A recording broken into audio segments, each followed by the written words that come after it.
नमस्कार। आज हम हिमाचल प्रदेश में मानसून के दौरान काम पर जाने वाले लोगों की रोजमर्रा की मुश्किलों पर बात कर रहे हैं।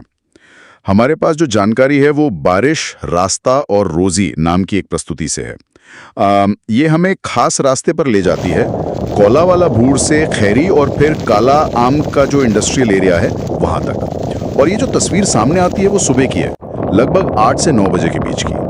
सोचिए, लगातार बारिश, हजारों लोग सब रेनकोट पहने अपनी बाइक्स पर काम के लिए निकल रहे हैं। और ये जो इलाके हैं जैसे बर्मा पापड़ी, पालियों, यहाँ से गुजरने वाले रास्ते पर कोई रेगुलर सरकारी बस या पब्लिक ट्रांसपोर्ट भी नहीं है। हाँ बिल्कुल। और स्रोत में एक आंकड़ा है जो काफी चौंकाने वाला है। रोजाना करीब 1000 से 2000 लोग इन्हीं खस्ताहाल सड़कों का इस्तेमाल करते हैं।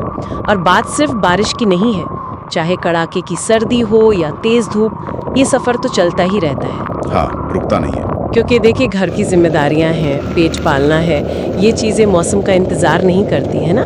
काम पर पहुंचना तो उनके लिए जैसे जीने की शर्त है। एक तो 1000 लोग रोज, वो भी ऐसी सड़क पर जिसके बारे में स्रोत बताता है कि कीचड़ है, कभी कभी तो घुटनों तक पानी भर जाता है जी, और रास्ते भी बंद हो जाते हैं।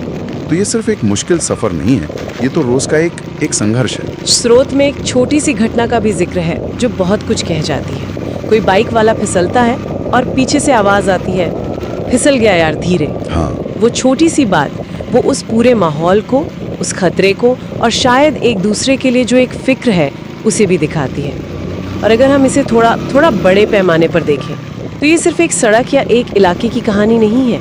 ये उन अनगिनत लोगों की कहानी है जो अपर्याप्त बुनियादी ढांचे के बीच अपना रास्ता बनाने को मजबूर हैं। सही बात है। स्रोत ये भी साफ कहता है कि इन लोगों की सुध लेने वाला कोई नहीं है, ना कोई नेता, ना ही लोकल एडमिनिस्ट्रेशन, कोई नहीं पूछता।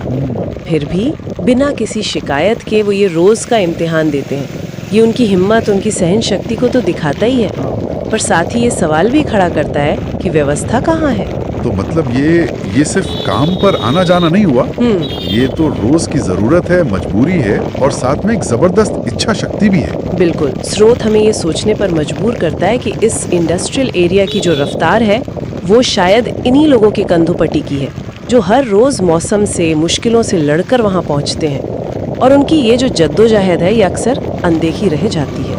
सही कहा। ये महज आना जाना नहीं है।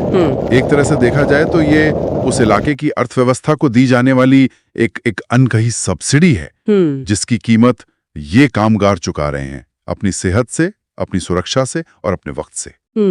ये एक बहुत अहम पहलू है। हाँ, क्योंकि बुनियादी ढांचे की जो कमी है उसका सारा बोझ सीधे तौर पर इन्हीं लोगों पर पड़ता है। बिल्कुल। और वो इसे चुपचाप सहते हुए बस आगे बढ़ते जाते हैं। वाकई ये कहानी सिर्फ एक रास्ते की या कुछ 1000 लोगों की नहीं लगती। ये शायद विकास के उस मॉडल पर भी एक तरह की टिप्पणी है जहां ऐसी बुनियादी जरूरतें नजरअंदाज हो जाती हैं। बिल्कुल। और यहीं पर आकर हम एक जरूरी सवाल पर पहुंचते हैं कि हमारे चारों तरफ समाज में अलग अलग कोनों में ऐसी कितनी और अनदेखी कहानियां रोज घट रही होंगी। कितने ऐसे संघर्ष है जिन पर हमारी नजर नहीं जाती, पर वो स्थानीय जीवन की, वहां की अर्थव्यवस्था की असल रीढ़ है। ये सोचने वाली बात है।